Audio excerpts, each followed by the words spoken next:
UP के बहादुर STF ने विकास दुबे दुर्दांत अपराधी को मार गिराया।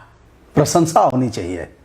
लंगड़ा आदमी जिसके दोनों पैर में राड पड़े थे, लगभग 54-55 की उम्र थी, गाड़ी पलटी और हथियार छीनकर भागने लगा। पकड़ नहीं पाए ये लोग क्योंकि उसकी दौड़ बहुत अच्छी थी। शुरू से ही वह काफी बड़ा धावक था, खतरा हो सकता था, इसलिए इन लोगों ने मार गिराया। मैंने कहा था सुबह तक का इंतजार करिए। पता था मुझे ही नहीं, तमाम जो इस मामले के जानकार लोग हैं सभी को यह आशंका थी कि इस प्रकार की नौटंकी की जाएगी, नाटक गढ़ दिया जाएगा। मेरी इच्छा थी और देश के तमाम लोगों के, लाखों लोगों की इच्छा थी कि यह जिंदा रहेगा, नार्को टेस्ट हो इसका और फिर यह राज उगलेगा। राज में बताएगा कौन कौन लोग हमारे इस व्यवसाय में, जो अपराध का व्यवसाय था, आतंक का व्यवसाय था, इसको किन लोगों ने खाद और पानी दिया था, किन किन लोगों ने हमें सींचा था, किस प्रकार में चौबेपुर थाने का थाना की इंचार्जी करता था। इंचार्ज तो केवल काठ का उल्लू था, काठ का उल्लू था, तभी तो सूचनाएं देता था विवेक तिवारी। और इतने पुलिस अभी छिपा रही है इस बात को, चूंकि सारे लोग सस्पेंड कर दिए गए हैं, लाइन हाजिर कर दिए गए हैं और कॉल डिटेल्स के बारे में कोई बता नहीं रहा है। बताते सीना ठोंक करके कि हमारे वर्दीधारी जाबाज पुलिस के कर्मी किस तरह से अपने चेहरे को विद्रूप बना लिए थे, किस तरह से कलंकित कर लिए थे और 2000 नंबरों में किन किन माननीयों से विकास दुबे की बात होती थी, कानून मिनिस्टर से कितनी बार बात हुई, इनके मंत्रियों से कब बात हुई, उनके कानपुर के जो माननीय लोग थे उनसे कब कब बात हुई, किस तरह से लोगों का आना जाना था और किस तरह से वो गुरुदक्षिणा करता था, गुरुदक्षिणा। तो यह कहानी यहीं खत्म हो गई क्योंकि इनके चेहरे उजागर होते, सारे दल के चेहरे उजागर होते, लेकिन सत्तासीन दल का चेहरा सबसे अधिक उजागर होता क्योंकि सवाल तो उसी से होगा जो पावर में होगा। सवाल, सर्वाधिक सवाल उसी से किया जाएगा। योगी जी, इसका भी वह तो अपने कर्मों का दंड भुगतना ही चाहिए। भुगता तो यह अच्छा लगा, ऐसे लोगों को ऊपर जाना ही चाहिए। लेकिन जिस दिन फांसी के फंदे उसके गर्दन में लग जाते और वह फांसी पर चढ़ा दिया जाता, या फिर यही काम अगर करना था, लेकिन वह बता देता ये कौन लोग हैं इसके पीछे। उसने सारी जानकारियां दिया, कहा कि यह एक इशारे पर चौबेपुर थाने के लोग हमारे एक इशारे पर नाचते थे, सारी सूचनाएं मुझे मुहैया कराई जाती थी, किसने बिजली कटवाया, कौन पीछे भागा, कौन आगे रहा, एक अधिकारी को छोड़ करके। देवेंद्र मिश्रा डिप्टी एसपी, जिनके कई मामले आए हैं। चलिए एसटीएफ की पीठ थपथपाता हूं। मुख्यमंत्री जी आप भी इनाम दे दीजिए एसटीएफ को। कहने में कोई गुरेज नहीं, दोनों पैरों में राड पड़ा था। एसटीएफ के टीम में कोई ऐसा नहीं था जो पकड़ करके गिरेबान, तुमसे अच्छी तो मध्य प्रदेश की पुलिस है जिसने उसे पकड़ रखा था, कोई हथियार नहीं। माना कि मैं नहीं जानता कि उसने सरेंडर किया अथवा उसे पकड़ा गया, अरेस्ट किया गया, लेकिन मध्य प्रदेश के पुलिस ने जिस जाबाजी का परिचय दिया, कम से कम ठोंका तो एक जवान ने। इसके बदतमीजी पर एक जवान ने मध्य प्रदेश में ठोका और किस तरह से पकड़े थे, पकड़ करके इसको दौड़ करके ले जा रहे थे। तुमसे तो अच्छे हैं वो लोग, मध्य प्रदेश के वह जवान अच्छे हैं।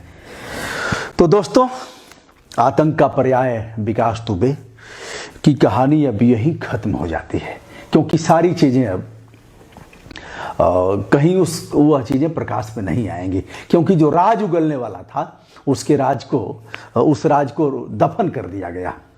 चलिए बधाई देता हूं मुख्यमंत्री जी, प्रकृति इसका भी हिसाब लेगी।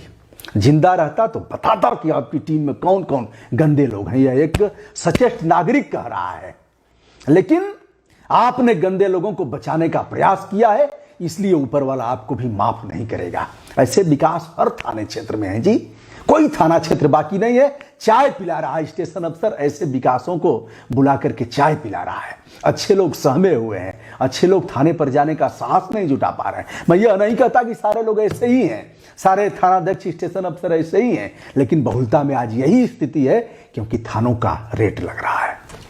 बात नहीं मानोगे, लेकिन पता कर लो अगर करना चाहते हो ठीक से और सच में लोक कल्याणकारी राज्य का दावा करते हो उत्तर प्रदेश के लिए, तो पता कर लो किस प्रकार जो अच्छे स्टेशन अफसर हैं उसको विनय तिवारी को चार्ज किसने दिया। 2 स्टार के लोगों को चार्ज मिलता है थाने पर।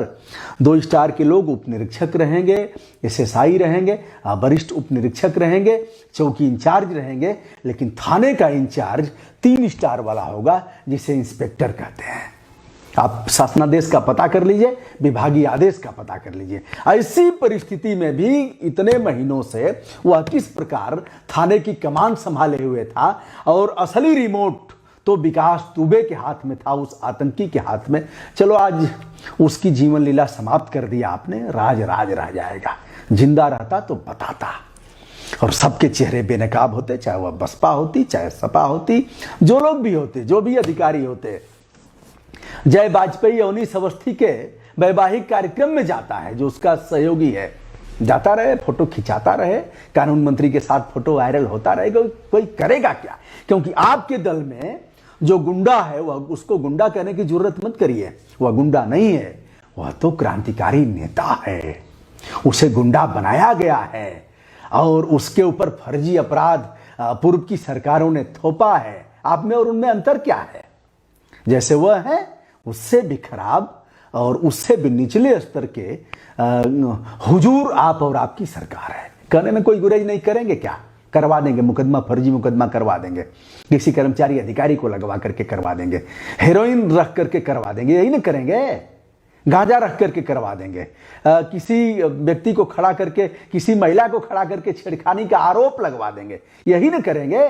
लेकिन ब्रजभूषण दुबे जैसे लोगों की आवाज ना आप दबा सकते हैं, ना बहन जी दबाएंगी, ना बबुआ जी दबाएंगे, और न ही कोई अधिकारी दबाएगा। जमीर मर जाएगा। सही बात कहेंगे क्यों नहीं? मनुष्य का जीवन मिला है। हम तो उतना मंत्र तंत्र नहीं जानते, उतना पूजा पाठ नहीं करते, बल्कि उस तरह का वस्त्र भी हमने धारण नहीं किया है।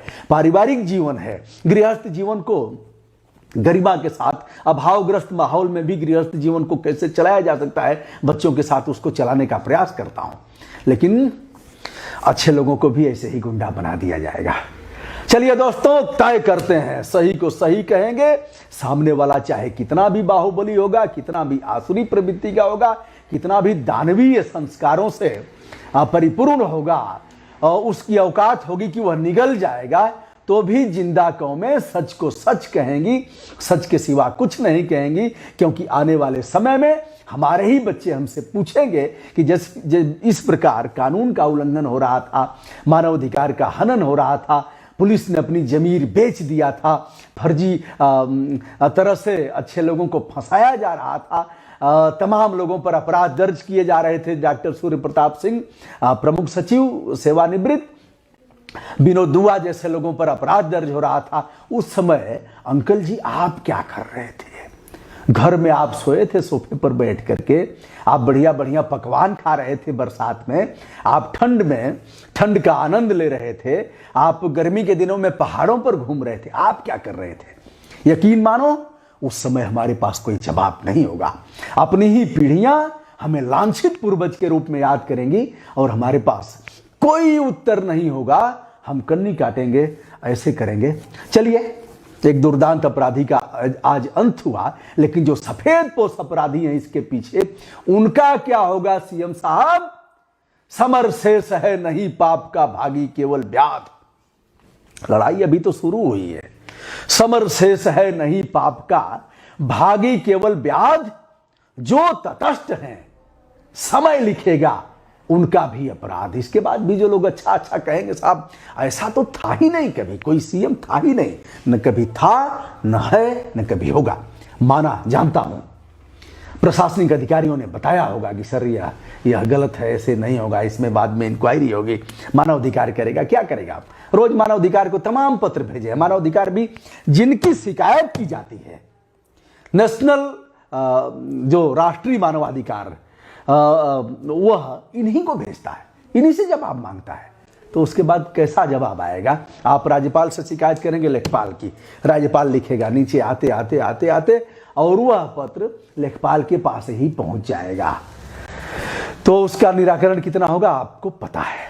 चलिए दोस्तों, विनम्रता के साथ ब्रजभूषण दुबे का नमस्कार स्वीकार करिए। सत्य को सत्य कहना है, सत्य के सिवा कुछ नहीं कहना है। हमारे वीडियो यदि आपको अच्छे लगते हो तो चाहूंगा हमारे चैनल जो ब्रजभूषण मार्कंडेय के नाम से है उसे सब्सक्राइब, लाइक तथा शेयर करते हुए हमारा मनोबल बढ़ाएं। जिंदाबाद।